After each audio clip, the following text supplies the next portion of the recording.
நாகை மாவட்டம் சிறுகாழி அடுத்த எருக்கூரில் இறுதி ஊர்வலத்தின் போது எதிர்பாராத விதமாக சுடுகாட்டில் இருந்த விஷவண்டு தாக்கியதில் அப்பகுதியைச் சேர்ந்த 25 பேர் மயக்கமடைந்தனர்.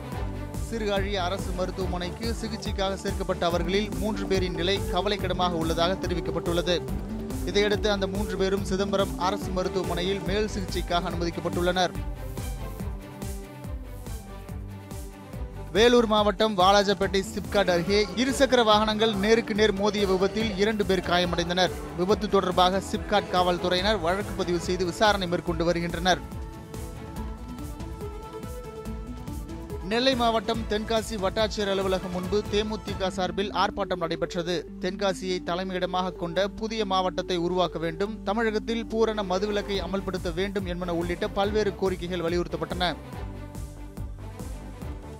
திருவண்ணாமலை மாவட்டம் தென்பள்ளிப்பட்டு, கொண்டம் ஆகிய பகுதிகளில் உள்ள அகதிகள் முகாம்களை தமிழ்நாடு மறுவாழ்வு ஆணையர் ஆனந்தன் பார்வையிட்டார்.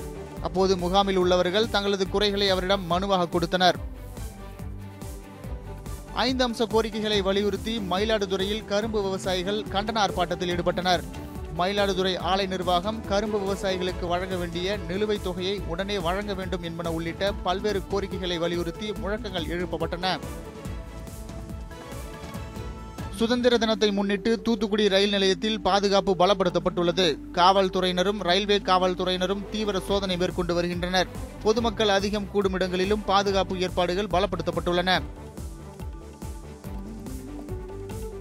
காந்தியவாதி சசிபெருமாள் மறைவிற்கு இரங்கல் தெரிவித்து திண்டுக்கல் மாவட்டம் வேடசந்தூரில் காங்கிரஸ் கட்சி சார்பில் கூட்டம் நடத்தப்பட்டது.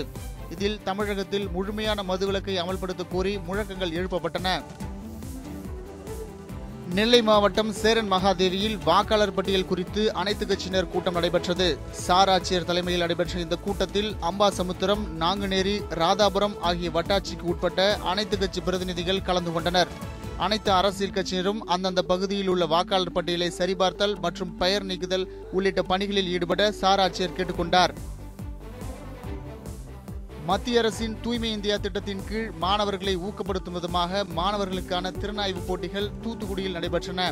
இதில் வெற்றி பெறும் மாணவர்களுக்கு சுதந்திர தினத்தன்று பரிசுகள் வழங்கப்பட உள்ளது. நிகழ்ச்சியில் மாநகர மேயர் அந்தோணி கிரேஸ் உள்ளிட்டோர் கலந்து கொண்டனர்.